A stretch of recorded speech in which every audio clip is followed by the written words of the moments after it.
Bueno, entonces vamos a empezar. Hoy vamos a acabar de ver todo lo que dimos de métricas, ¿no? Es un cachito de métricas nada más. Es más bien, no es que vamos a entrar a métricas. ¿Ya llevaste análisis? ¿O te... Sí, pero no lo he pasado. No lo has pasado. ¿Dónde? Igual ahorita lo estoy llevando. Sí, pues justamente esto es lo que se suele ver en análisis, ¿no? Un montón de pruebas de espacios normados, de espacios métricos, ¿no? Pero bueno, ¿no? Entonces, pues, tal vez te sirva un poquito, ¿no? Tal vez no tanto, porque no me estoy clavando así mucho pues a demostrar cosas ni nada más como para verla, ¿no? Y entonces, hoy quería cerrar el tema con dos cosas, ¿no? Uno es la métrica,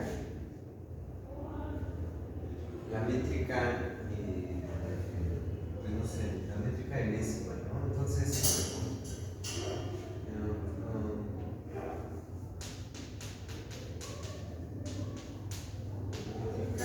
¿cómo la llamo? Enésima, voy a poner enésima. ¿Sale? Entonces, ¿qué? Entonces, justamente el R2, el RN, sean XY vectores en Rn, ¿no? Y entonces, la métrica euclidiana, ¿sale? Métrica euclidiana. La métrica euclidiana lo que hace es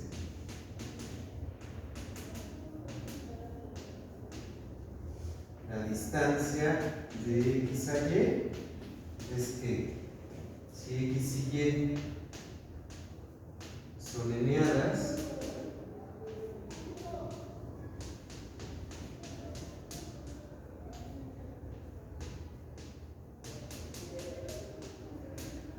¿sale?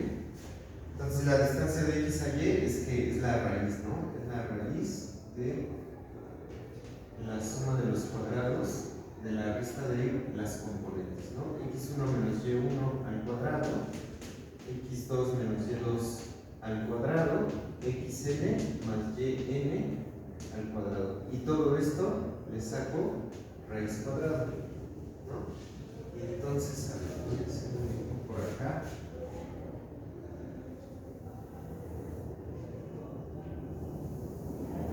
¿No? Entonces lo que voy a hacer es el círculo de radio 1, por aquí está el 1,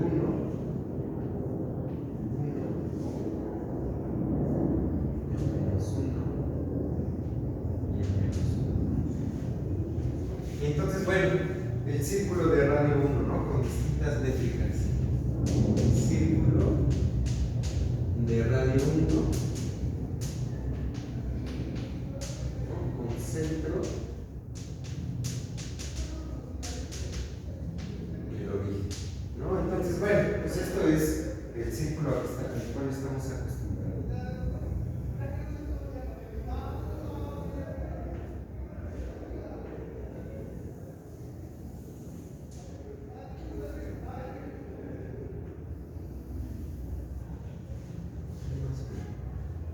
Un poco feo, ¿no? Pero este es el círculo, ¿no? Este es con la métrica euclidiana, ¿no? Y vimos otra métrica, ¿no? Creo que no me puse nombre. Ah, sí, la del taxista. Los valores absolutos nada más, ¿no? ¿Mandé? Los valores absolutos nada más. Ajá. La métrica del taxista.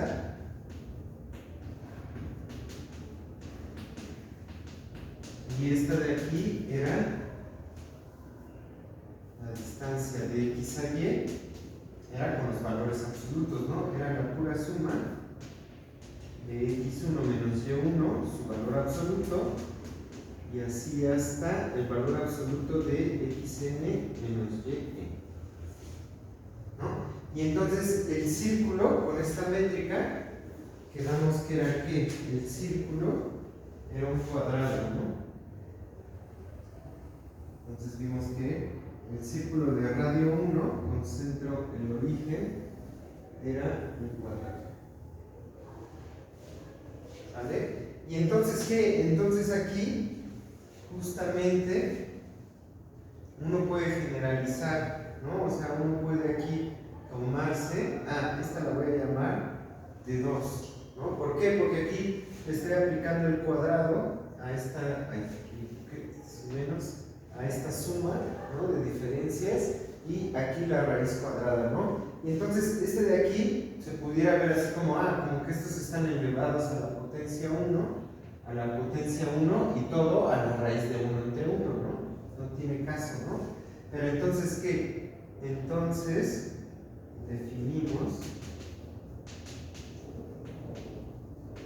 las métricas.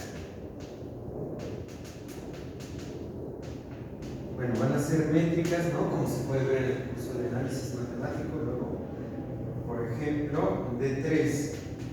La distancia de 3 es ¿quién? Es la suma, pero del cubo x1 menos y1 cubo más x2 menos y2 al cubo, y así me voy hasta xn menos yn al cubo. Y a todo esto le saco ¿qué? A todo esto le saco raíz cúbica, ¿no? Y luego,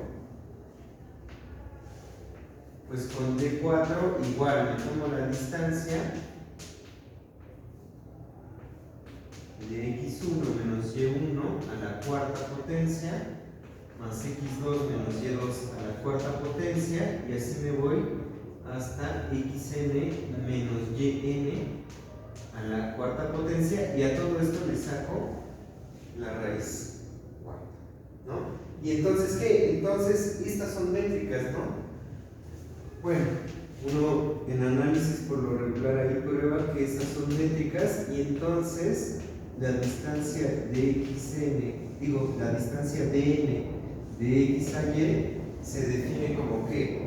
Se define como x1 menos y1, y esto lo elevo a la potencia n, y le voy sumando cada una de estas diferencias a la potencia n hasta llegar a ¿quién? Hasta llegar a xn menos yn a la potencia n, y a todo esto le saco raíz x, ¿no? Entonces resulta, esta de aquí es la métrica x.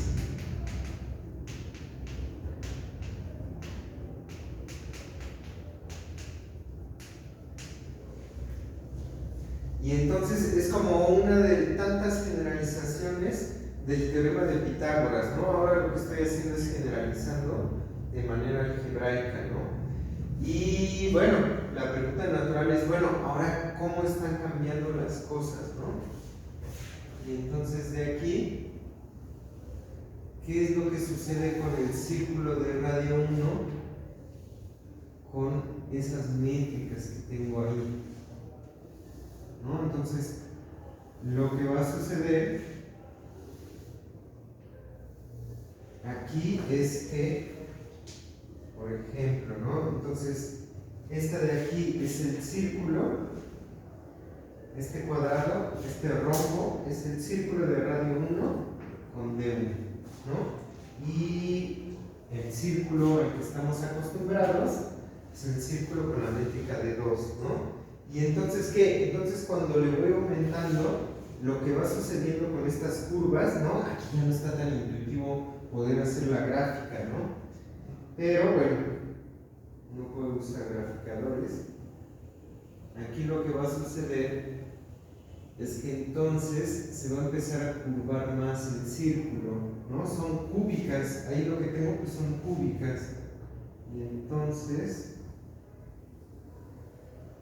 digo así cualitativamente hablando, este de aquí, este verde, sería el círculo de radio 1 con esta métrica, ¿no? Con la D3.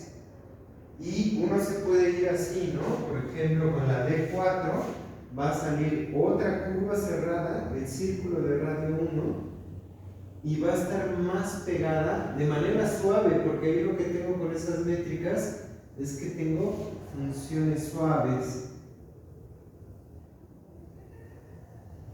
Y entonces aquí tengo el círculo de radio 1 con D4, ¿no? Y entonces, ¿qué es lo que está sucediendo? Entre más grande sea la n, más y más se va pegando. ¿Sí ves? Y entonces, aquí hay una pregunta natural, o sea, que es, ¿qué pasa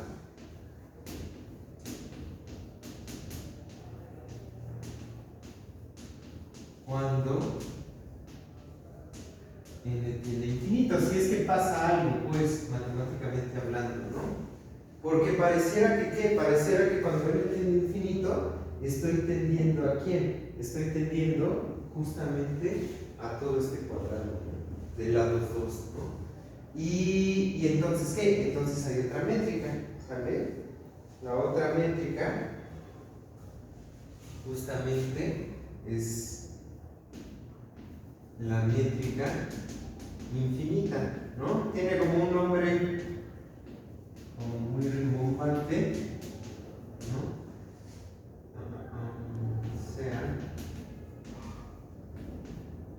XY que pertenece a Rn, entonces la métrica infinita entre dos puntos X y Y, la regla es muy sencilla, simplemente es el máximo del conjunto de ¿qué? De los valores absolutos, ¿vale? O sea, aquí voy a poner XY menos YI, ¿no? Entonces, es el máximo de todos los dados que forman, pues, no sé, como el triángulo en Rn, ¿no? O la hipotenusa en Rn, es justamente tomarme este de aquí. Y aquí la I, pues va desde 1 hasta I, ¿no? Y entonces, ¿qué es lo que sucede? Aquí lo que sucede es, por ejemplo, en n igual a 2, aquí estoy haciendo un abuso, ¿verdad? Voy a poner métrica enésima porque no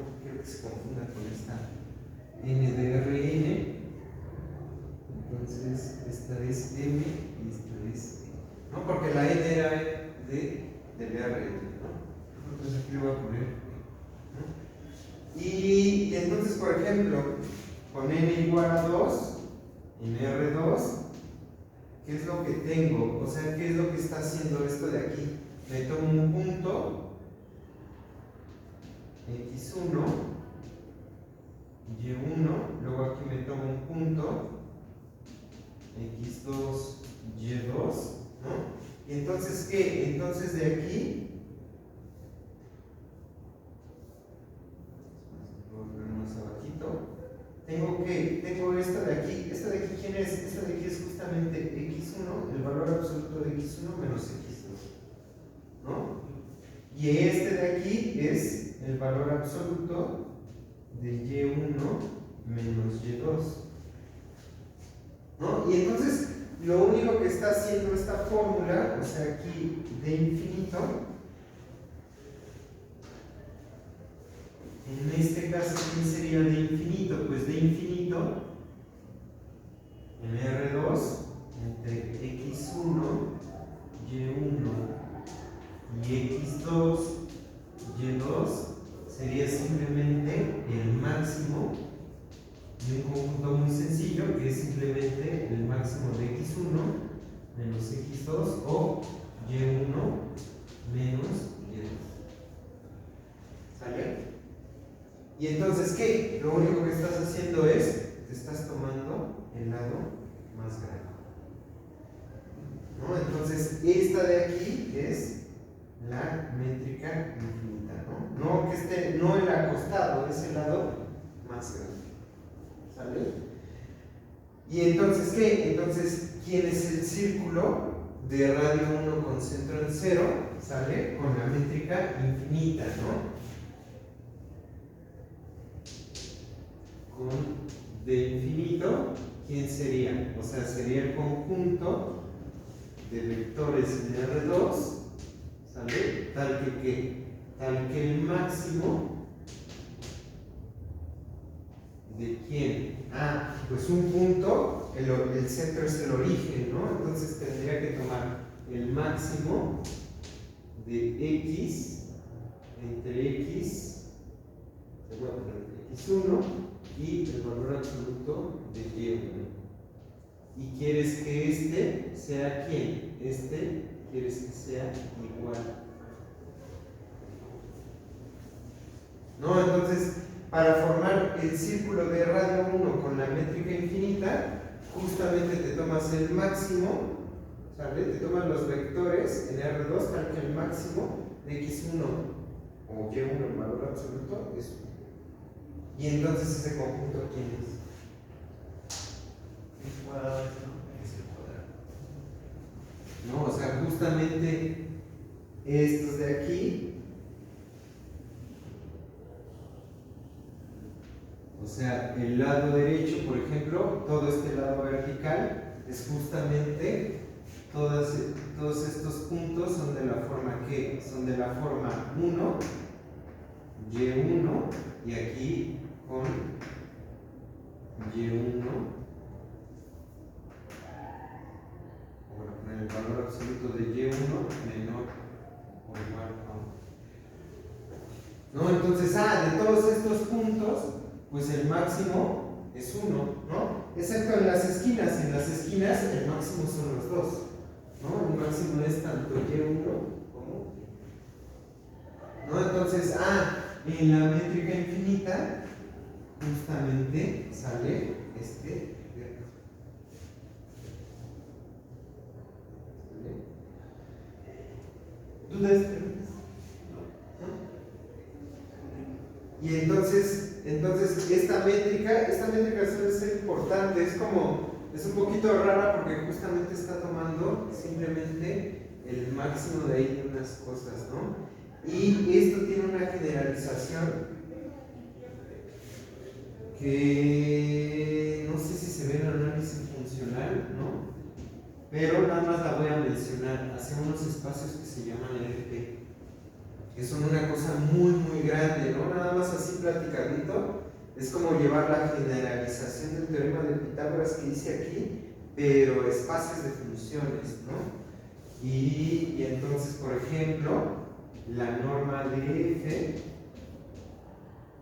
décima, esta de aquí se define como la integral de A a B, ¿no? ¿De quién? De una función f de x, y esta de aquí se eleva a potencia p décima. Y luego se integra respecto a x, y a toda esta de aquí se le saca raíz p décima. ¿No? Entonces, todo esto de el teorema de Pitágoras, o sea, los matemáticos lo han llevado pues hasta estos extremos, ¿no? Ya aquí estoy en el espacio de funciones, defino la norma de una función como esta cosa de aquí, es una norma, y entonces puedo formar una distancia, ¿no?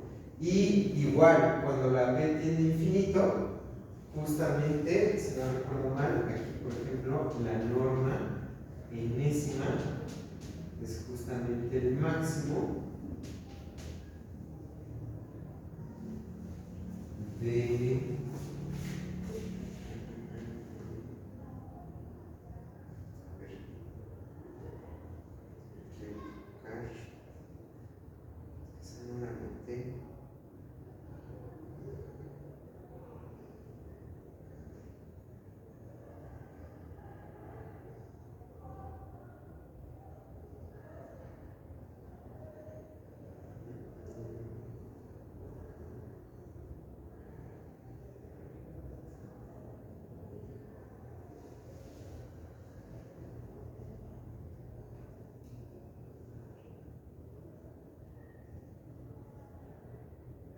supremo de las f.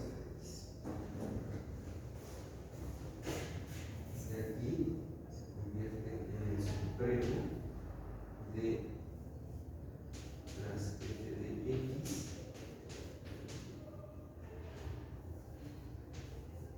por x.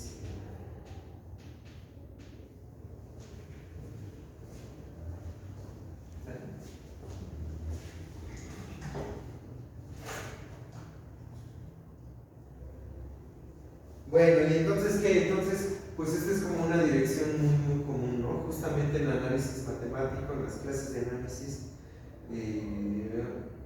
bueno, las clases de análisis 1 se ven así, bueno, depende luego también del profe, ¿no? Pero se ven métricas y se suelen ver estas de acá. Estas de acá sí ya suelen ser más pesadas, se suelen ver tal vez en análisis funcional, no sé. Yo no llevé análisis funcional, pero en la maestría la ves, ¿no? Bueno, sí, piensas que se ve en análisis real. Y bueno, eso por un lado. Por otro lado,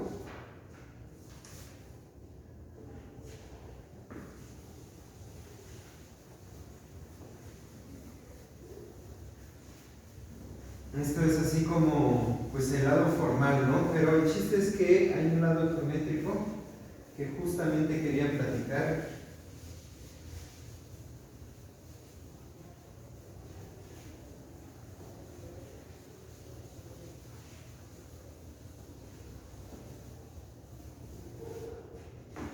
Que tiene que ver con geometrías, ¿no? Entonces, geometrías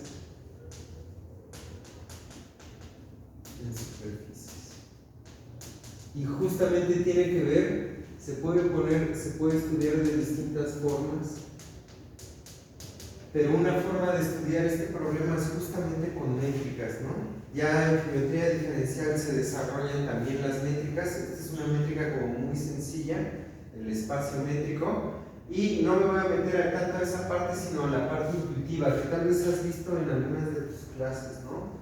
O sea, ¿cuáles son las geometrías en superficies, no? O sea, por ejemplo, tenemos a quién? Tenemos a R2, ¿no? Entonces, en R2 tenemos el plano con métrica euclidiana, ¿no?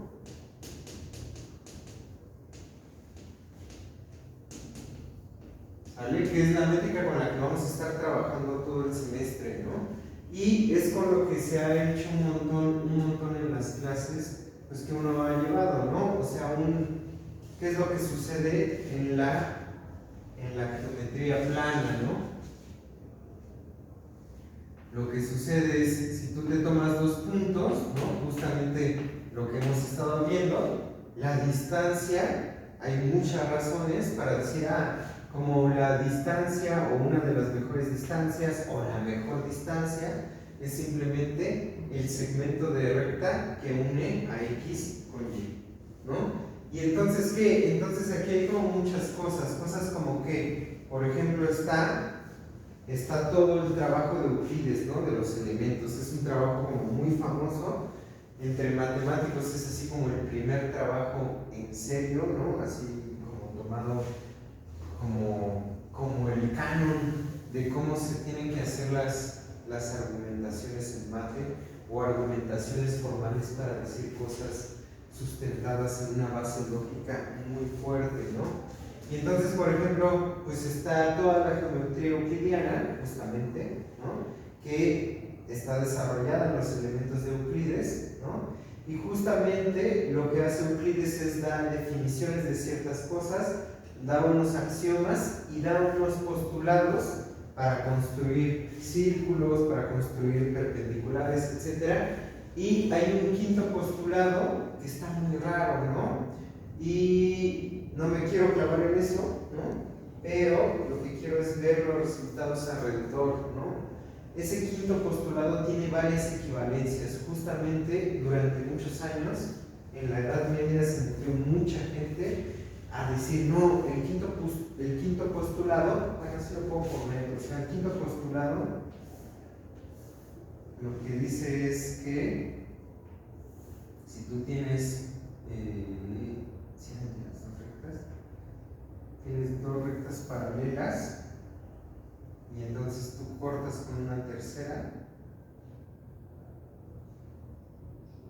Creo que no tienen que ser paralelas, ¿no? No, creo que más bien se va hacia la otra, ¿no? Ajá, sí, o sea, solo tienen que ser dos rectas y una que las seque. Tomas dos rectas. Sí.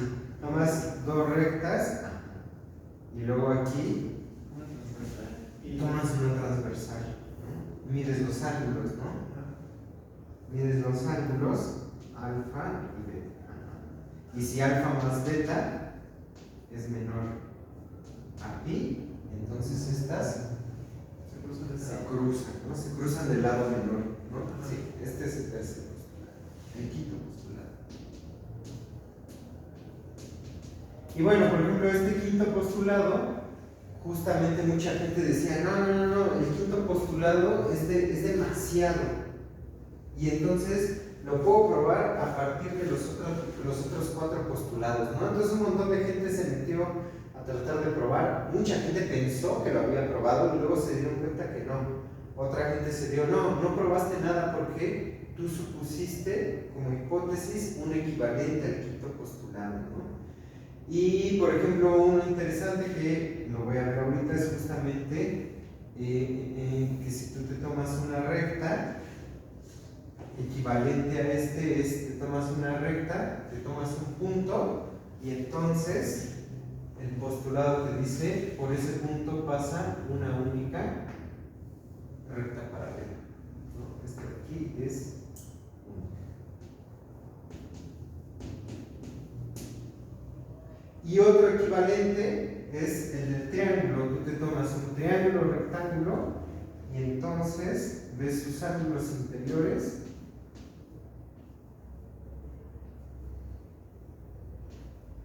Y entonces alfa más beta más gamma es igual a 180 grados. Entonces, estos son equivalentes, ¿no? ¿Sale? Bueno, y entonces, ¿qué sucede? Entonces, hay toda una historia ahí detrás, ¿no? Hay una historia detrás donde Gauss dice que Gauss hacía como ciertas cosas y luego no las publicaba y dice, yo ya había visto como ciertas cosas sobre qué era lo que pasaba si no daba como válido el quinto postulado. Varia gente dijo, voy a suponer que el quinto postulado es falso y voy a ver qué es lo que sucede.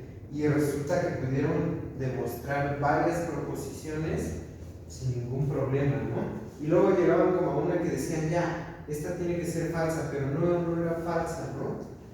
Bueno, ¿y entonces qué? Entonces de aquí, luego está ¿qué? Luego está la esfera de dimensión 2.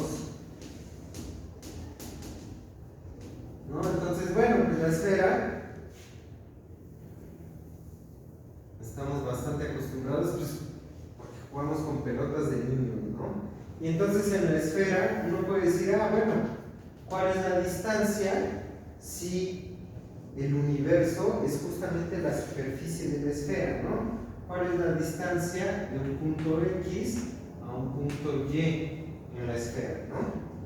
Entonces, como estamos luego tan acostumbrados a las mates, pues alguien podría decir, pues ¿sabes qué? Es la cuerda que separa a X y a Y, ¿no? Nada más que la cuerda no está en la esfera, ¿no? Entonces, como que no tiene mucho sentido. Si el universo de alguien fuera únicamente la superficie de la esfera, tú no te puedes salir de la esfera, ¿no?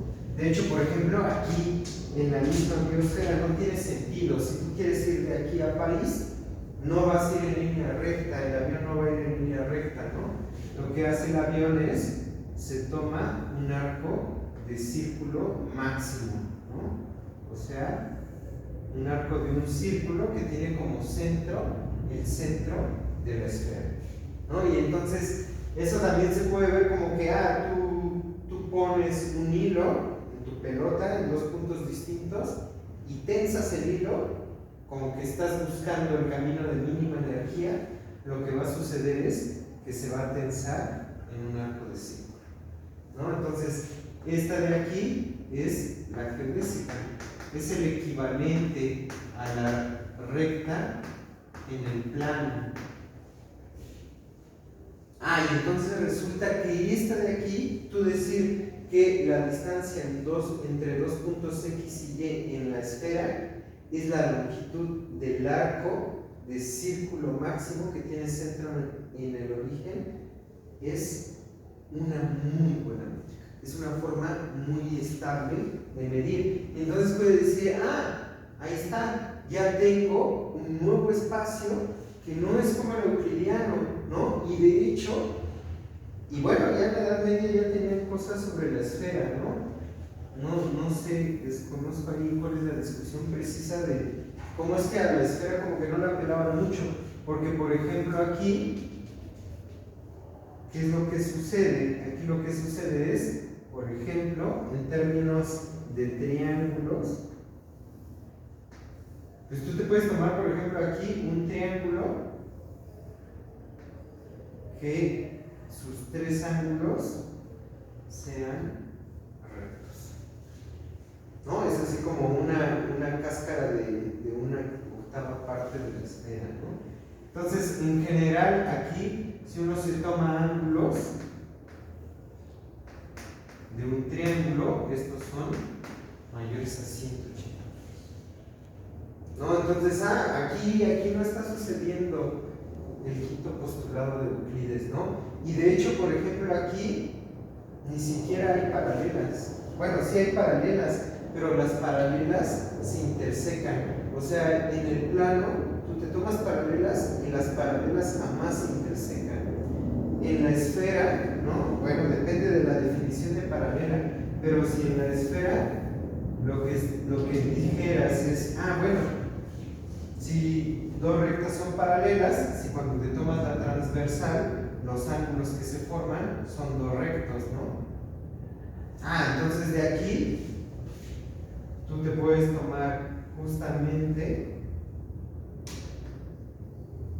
dos círculos máximos y aquí ¿qué? Aquí tengo 90 grados y sin embargo se intersecan paralelas que se intersecan.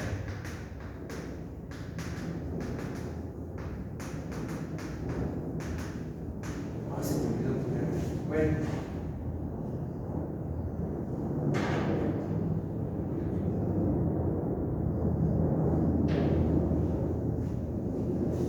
Y entonces, ¿qué? Y entonces tengo otro espacio. Y bueno, luego resulta que justamente otra gente dijo, no, parece ser que hay otro espacio.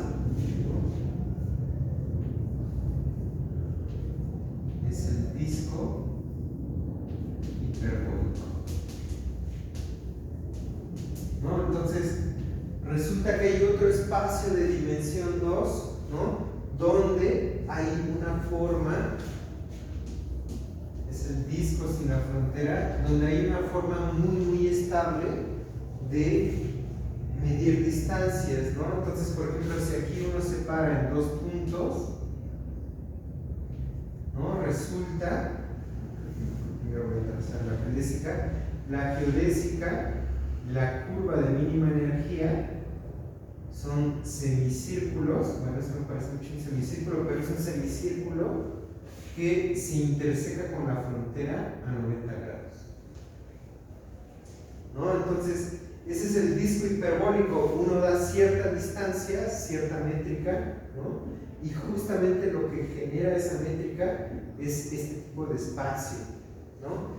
Y entonces, ¿qué? Entonces aquí lo que está sucediendo es, hay más espacio, ¿no? Por ejemplo, aquí respecto a las paralelas, pasa algo muy curioso, porque entonces, por aquí, uno puede trazar ¿qué? Aquí uno puede trazar otra recta hiperbólica, otra geodésica, y esta de aquí y esta de aquí no se intersecan, ¿no? Y pues uno puede dar, de hecho, un círculo que justamente se interseque aquí a 90 grados, y entonces uno puede decir, esta geodésica naranja con esta geodésica verde son paralelas, ¿no? Pero la cosa es que, ¿qué? O sea, la cosa es que no es la única, porque entonces, si tú te fijas en este punto, tú puedes trazar aquí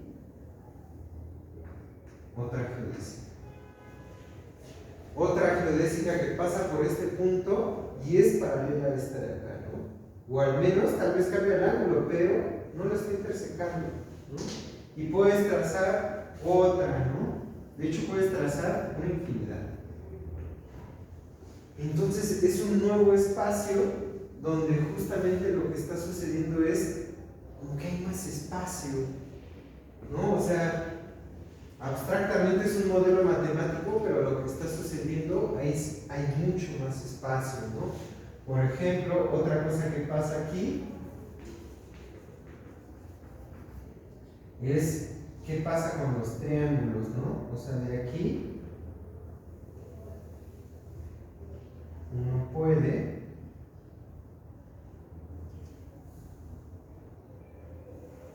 bueno, suponiendo que son geodésicas, tal vez mis dibujos son un poco feos, pero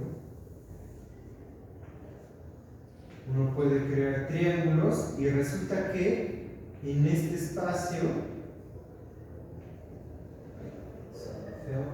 si aquí tengo ángulos alfa, beta y gamma, entonces aquí en este espacio, alfa más beta más gamma es menor a pi.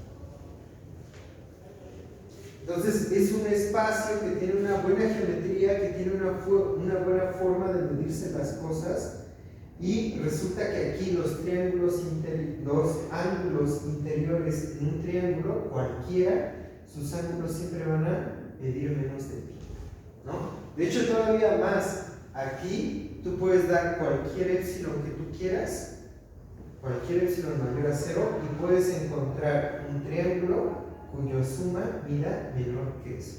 O sea, este triángulo lo puedes hacer así como tan finito como tú quieras. Así que el ángulo aquí sea tan chiquito como tú quieras, ¿no? Y entonces este de aquí es el disco de hiperbólico, es el disco de Poincaré. Este es un modelo clásico. Hay otro modelo que es muy usado en matemáticas y en física, que es equivalente a este, ¿no? Por ejemplo, ¿ya llevaste variable compleja? Ah, sí, perdón. Sí. Ajá, por ejemplo, en variable compleja, si viste transformaciones de Möbius, tú puedes mandar una transformación de Möbius, este disco lo puedes mandar al semiplano superior, y entonces aquí está el semiplano hiperbólico, ¿no? Este es semiplano hiperbólico. Es un modelo muy parecido, a este, donde las geodésicas también son semicírculos que se intersecan a 90 grados, pero hay una geodésica, bueno, aquí hay una geodésica que es un segmento de recta, las que pasan por el centro del disco es una recta, ¿no? Y aquí hay otras geodésicas que son rectas, perpendiculares al eje, ¿no? Y entonces ese es el disco hiperbólico, ¿no? Bueno, no sé si te lata todo esto de la geometría o no, pero por ejemplo, ¿cuál es el chiste de esto? Bueno, por ejemplo, resulta que en superficies suaves de dimensión 2 hay un teorema de variable compleja, es el teorema de uniformización, que básicamente lo que te dice es, en espacios de dimensión 2 solamente le puedes poner una de estas tres geometrías, ¿no? En cierto sentido, ¿sale? Y entonces, ¿qué es lo que sucede? Lo que sucede es que, por ejemplo, la esfera es como muy única. De todos los espacios de dimensión 2, el único espacio al cual le puedes poner la geometría de la esfera es a la esfera misma, ¿no? Por ejemplo, en términos de superficies planas, los únicos espacios, por decirlo así, que les puedes poner la geometría plana, pues es el plano, es un cilindro. Al cilindro también le puedes poner una geometría plana, ¿no? Justamente como que lo cortas, lo desenvuelves y tienes un plano. Entonces, este también tiene geometría plana, y el otro es un toro. En la superficie de un toro, la geometría natural es también justamente ponerle geometría plana. ¿Por qué? Porque un toro tú lo puedes crear a partir de tomarte un cuadrado y pegar justamente los lados opuestos, así punto a punto, y cuando pegas este lado con este lado, justamente te da este cilindro. Y luego cuando pegas el lado de arriba con el lado de abajo, formas un todo. Entonces, en geometría plana, espacios que tienen de manera geometría plana, de manera natural geometría plana, pues es el plano, es el cilindro y es este. Y resulta que lo que más hay espacios es con geometría hiperbólica, ¿no? Por ejemplo, aquí están estos dos, bueno, está este, es el mismo, pero por ejemplo, si tú ya te tomas un toro, lo que se suele llamar la suma conexa de dos toros, que es si te tomas dos toros, le quitas un disco y luego los pegas, este de aquí ya tiene geometría hiperbólica. Y luego el siguiente, pues es la suma conexa de tres toros, ¿no? Eso se dice, por ejemplo, T2, se le pone un gatito y luego, ¿no? Este de aquí es la suma conexa de tres toros. ¿Eso es de geometría diferencial? Eso es de geometría diferencial, también se puede ver en topología, ¿no? Por ejemplo, de aquí, si te gusta esto, hay un libro muy bueno, que de hecho el autor es discípulo de una persona que casi prueba la conjetura de Montague, ¿no? Y de hecho aquí en ciencias lo tradujeron. Se llama The Shape of Space. La forma del espacio. Y este es de Wiggins, ¿no? Entonces él se mete a ver un montón de estas cosas y argumentarlas, pero además argumentarlas bastante bien y de manera bastante entendible, ¿no? Y por ejemplo, se sabe, ya desde el siglo XIX, se conoce la clasificación de todas las superficies sin frontera, ¿no? O sea, cerradas. ¿Quiénes son, no? Entonces, clasificación de superficies.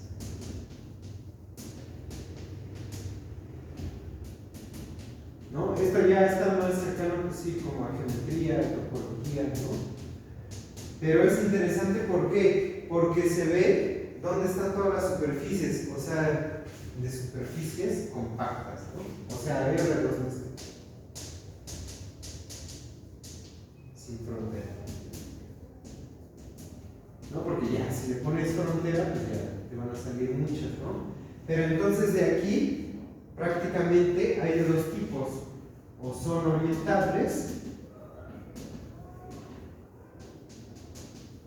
o son no orientables.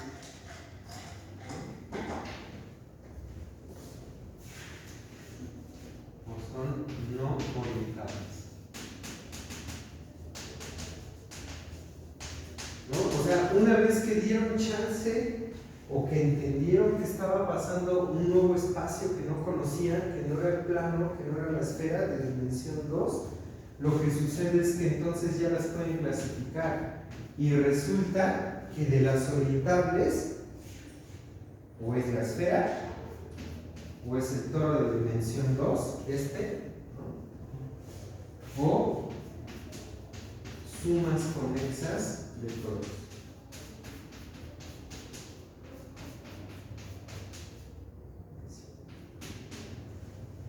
Entonces, todas las orientables son estas de aquí.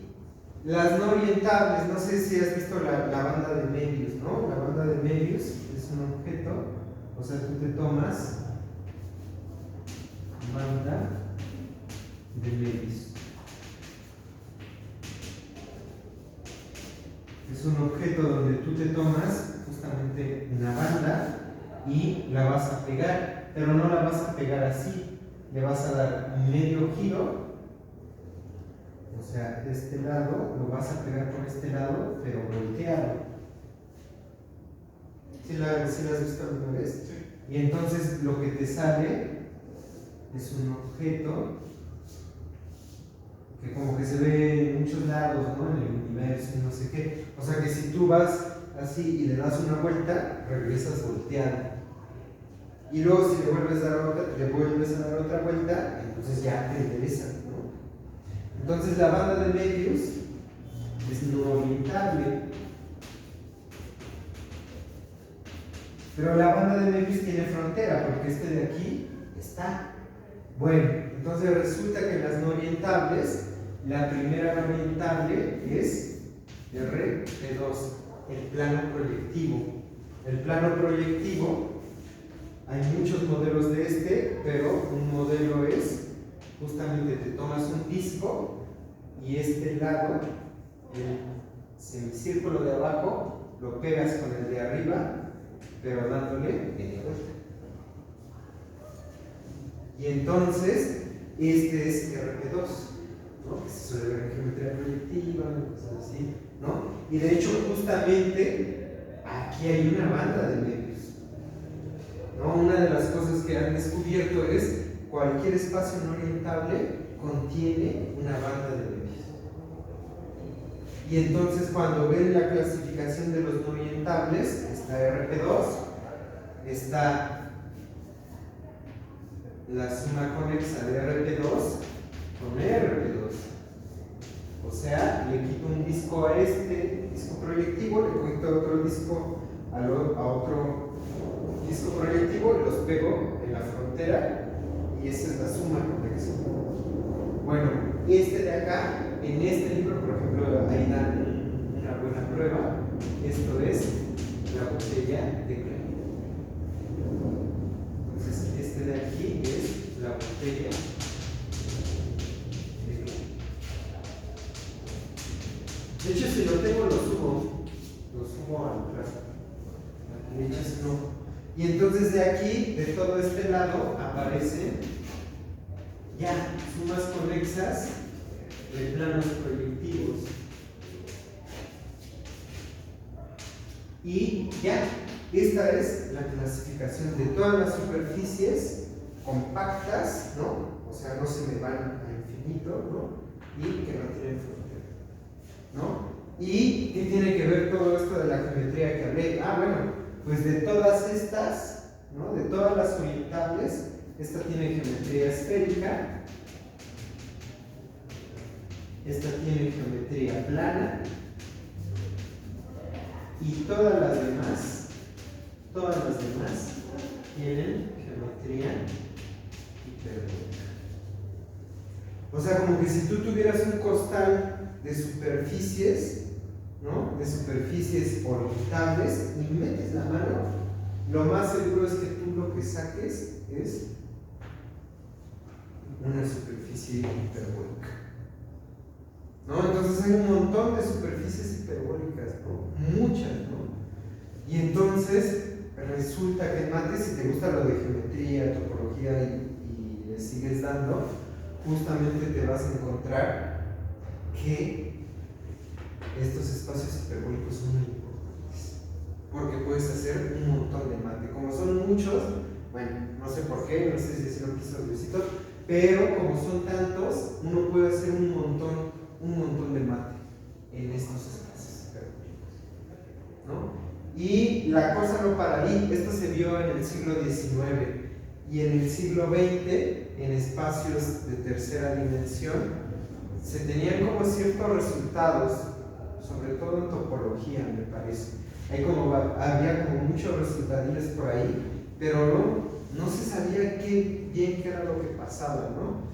Y en tercera dimensión estaba la conjetura de Poincaré, que es un problema muy famoso, o fue un problema muy famoso, que es que si tú estás en un espacio de tercera dimensión, que no es R3, y tú tiras un lazo y lo aprietas, no importa qué lazo tires, y lo aprietas, y ese lazo se contrae en un punto, entonces tu espacio es la esfera de dimensión 3. Esa es la conjetura de Poincaré. Bueno, eso es así como puesto como el problema, como que no dice mucho tal vez, ¿no? Pero la cosa es que en la segunda mitad de los 70s llegó un chico que se llamaba William Thurston, un gringo, y lo que hizo fue era muy bueno y lo que hizo fue ir sacando unos resultados muy potentes y llegó hasta la conjetura de geometrización. La conjetura de geometrización es un resultado análogo a este que te dije de aquí, ¿no? En superficies tú puedes poner de manera natural una de 3 geometrías, ¿no? Y entonces en espacios de variedad 3 tú puedes poner de manera natural una de 8 geometrías. En espacios de tercera dimensión tenemos 8 geometrías. Tienes estas mismas 3 y tienes otras 5, ¿no? De hecho, otras 3 están relacionadas de manera, bueno, otras 2 están relacionadas de manera natural con estas de aquí. Es la esfera, cruz, un círculo. Es el disco hiperbólico, cruz, un círculo, ¿no? Y ahí ya van 5 y creo que también era 2 cruz, un círculo, y luego están otras 2 muy extra, ¿no? Pero esos ya son resultados pues ya mucho más avanzados, ¿no?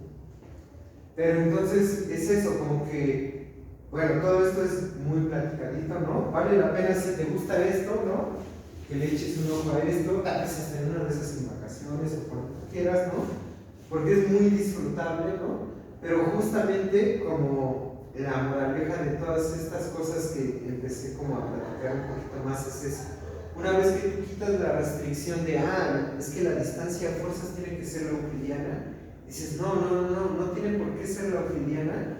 Una vez que tú quitas esos candados y das chance de que pasen más cosas, lo que empieza a salir es mucho, ¿no? Empieza a salir un montón de cosas, ¿no? Una vez que quitas el candado de, no tiene por qué cumplir el cerquito postulado, puede haber una geometría, puede haber un espacio con una geometría muy estable, lógica, matemática, racional.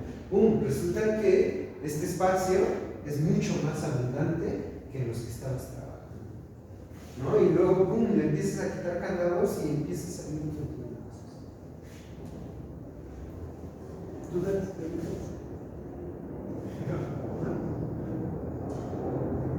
Y bueno, en fin, eso como en general, ¿no? Por ejemplo, en mate, todo lo que tiene que ver con, sobre todo en topología y geometría, y en sistemas dinámicos con dimensión 2, 3 y 4, se suele llamar de dimensión baja, ¿no? Topología de dimensión baja, geometría de dimensión baja, sistemas dinámicos de dimensión baja, ¿no? Muchas cosas, por ejemplo, en términos de clasificación de superficies, ya todo lo de dimensión 2 ya se sabe, ¿no? Lo de dimensión 3 se saben un montón de cosas gracias a lo que hizo Thurston. De hecho, él probó esa conjetura que te dije para ciertos tipos de espacios de dimensión 3, pero la conjetura era eso, que para cualquier espacio de dimensión 3 le puedes poner una de 8 geometrías. Y lo que sucede es que luego llega Perelman y Perelman prueba la conjetura de geometrización de Thurston. Y con eso, esa conjetura de geometrización implicaba la conjetura de Poincaré. Y así fue como. Y por ejemplo, pasa algo ahí como raro, porque en espacios de dimensión 4 las cosas se ponen muy feas, ¿no? Hay muchas cosas que no se saben sobre espacios de dimensión 4. Pero cuando llegas a espacios de dimensión 5, la cosa se voltea. Ya de dimensión 5 para arriba son espacios donde hay resultados muy fuertes debido a que como que ya hay mucho espacio. Como hay mucho espacio para moverte, eso permite hacer muchas cosas matemáticamente hablando. Y entonces, como que lo difícil son justamente los espacios de dimensión 3 y 4, por decirlo de alguna manera. ¿Duda? ¿Preguntas?